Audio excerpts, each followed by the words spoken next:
So, if you'll indulge me a moment here while I swap these out, and I bring a refit nacelle up. So originally I was going to use this for the Enterprise, but then I decided to practice by making a Scout first. So in here right now are 2 UV rods, and I'll pull this apart to show you how well things fit.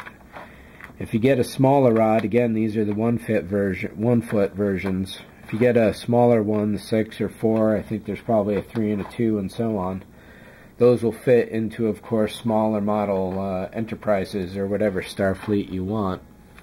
So that's probably already showing up purple.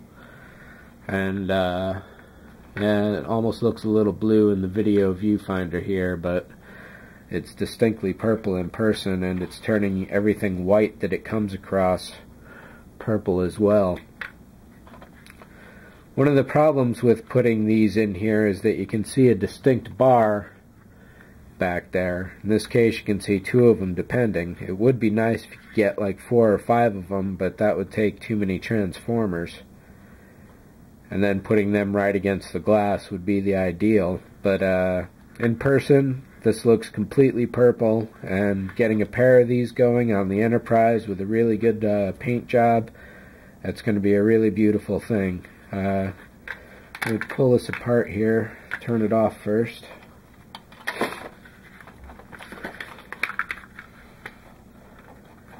You'll see how tight the fit is on this, but it's really just about close to perfect. So we've got the 2 tubes here, and they just barely fit. The wires run through the edge there down the pylon, so everything's going to work out that way perfectly. If on the refit I need 2 of these, that's fine, because I can take the box apart. Otherwise it's kind of unwieldy. Let's see if one of these is completely loose or not. No.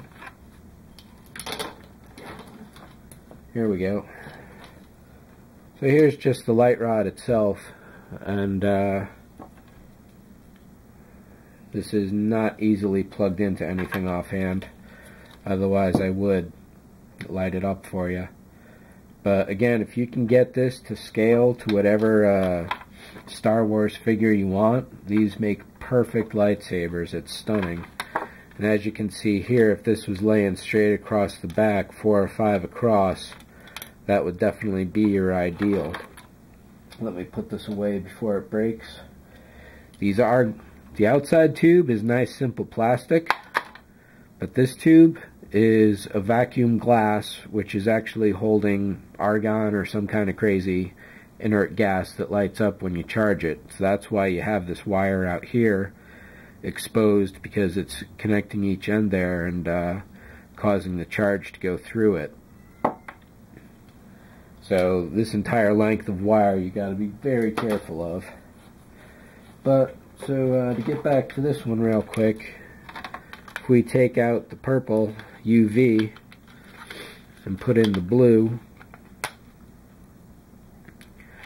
these barely fit if you keep the square ends on.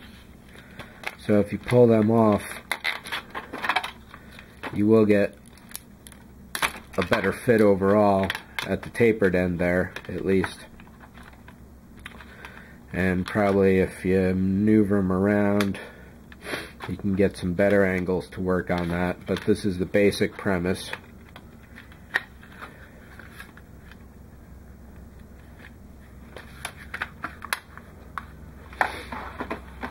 And we'll plug you in here.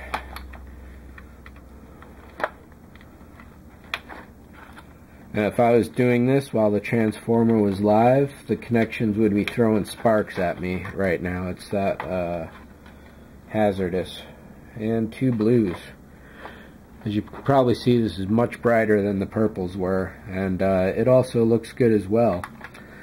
Now this, I have painted black on the inside first, so you're not going to see any light leak except where the seams aren't properly filled. So that's something you got to watch for when you're actually putting everything together for the final time. One of these is probably bright enough, and really if you only want one transformer in the body, one of these is all you get. So let's actually take a look at that real quick.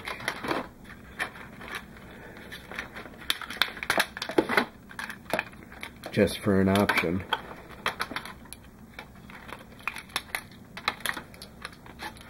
Because this is going to be the more likely scenario for lighting this up. These transformers are definitely have a good size to them. Let's see how it looks on top like that.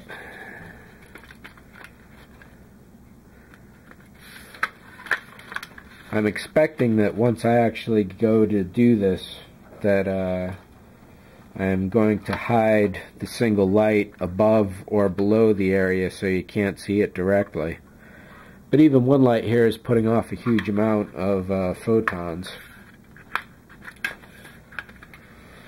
Let's see if we can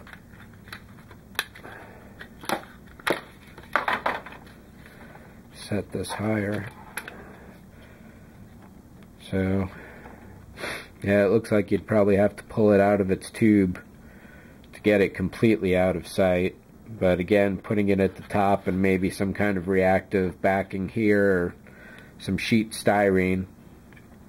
But clearly having 4 or 5 of those per side is, it'd just be a beautiful thing is all there is to it. That's for sure. So I think that's pretty much it. I have one diorama in which I incorporated LEDs, light sheet, light strip, and the CCFLs in there, so I'll try and get some video of that specifically for those reasons, because it's a good way to see all of them at once comparison. But CCFL tubes, they definitely kick ass, physically and aesthetically. Physically, if you touch them wrong, and aesthetically, I mean, that's just gorgeous right there, and on the Falcon engine it's going to look great too. I imagine that you could also use one to run behind an entire wall like this.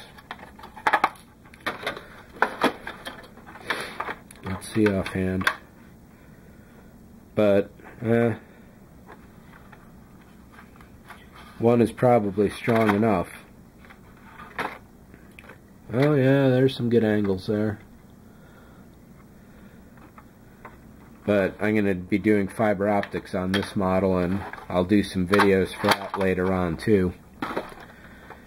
So that's L-wire, CCFLs. I'll try and get some light sheet videos as well, but you can look at the Galileo model for that as the most ready reference and go from there.